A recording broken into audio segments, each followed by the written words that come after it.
The image of a city, where pollution meets even more pollution, where factories and smog are best friends, where landmarks are no longer trees, bushes, and mountains, but rather businesses, skyscrapers, and highways.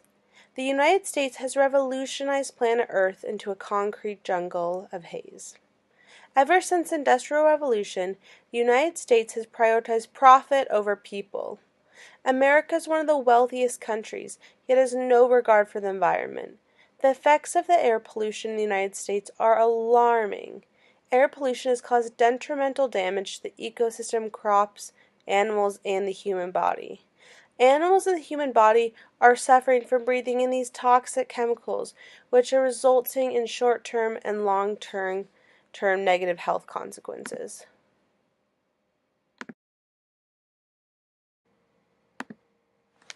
Along with many other problems that come with air pollution, one main one is health. While there are numerous reasons to support cleaner air quality, health is directly a reason to support it.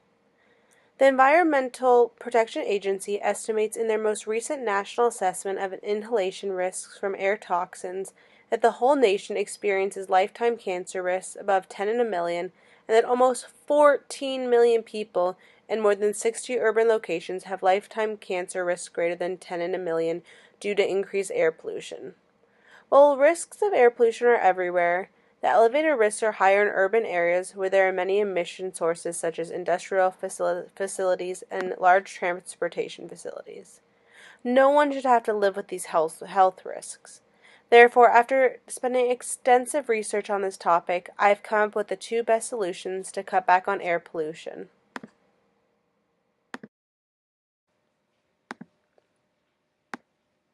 The transportation sector is becoming one of the largest sources of air pollution in the United States. This problem will continue to grow with the expanding population if nothing is done. In order to reduce the carbon footprint from transportation, financial and other incentives need to be offered to adopt cleaner vehicles. The reason an electric car needs to get an incentive is because it is better for the environment due to the fact it creates a zero exhaust emission, can be recharged with renewable energy such as solar panels, and most electric vehicles are made of eco-friendly materials. Not to mention they are cheaper to run, cheaper to maintain, and reduce harmful exhaust emissions is only good news for human health. So while brand new electric cars do get a tax credit of $7,500, it only applies to brand new cars. But when a person leases an electric car or buys an electric car used, they do not get the tax credit. Without this tax credit, it makes them very expensive. Therefore, there needs to be incentive for people who are also buying an used electric car or leasing one. This tax credit would allow a person to reduce the amount of taxes they pay at the end of the year by applying this credit. This incentive is necessary to encourage all people to buy electric cars so that the air quality can increase. In order to get this tax credit, there needs to be enough signatures on a petition to be able to get the Senate Committee on Environmental and Public Works to create a bill. This committee's sole purpose is to have legislative jurisdiction on matters related to environmental protection, resource utilization, and conservation. If enough people rally behind this bill and are willing to sign a petition to get used or leased electric vehicles to get a tax credit, then the committee will create and propose a bill to Congress. Once voted on, this could become a law. This all starts with your signature. With all the greenhouse gases being emitted into the air, it is no wonder that the natural carbon sinks cannot keep up. A carbon sink is an ocean, forest, or other natural environmental factor that has an ability to absorb carbon dioxide from the atmosphere.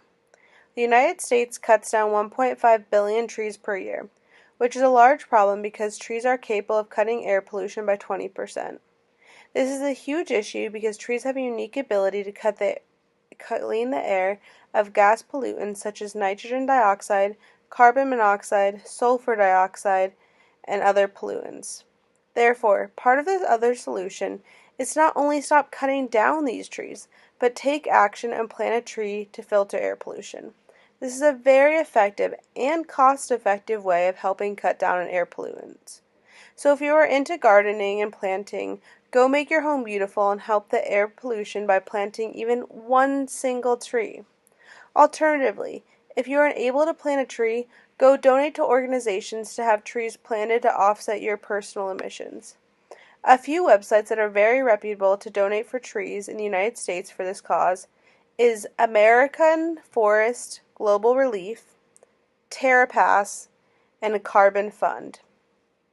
Planting a tree or donating for the cause truly costs relatively little, but makes a huge difference in the quality of air pollution. All in all, this solution may sound simple, but is so effective and such an easy way to make a huge difference.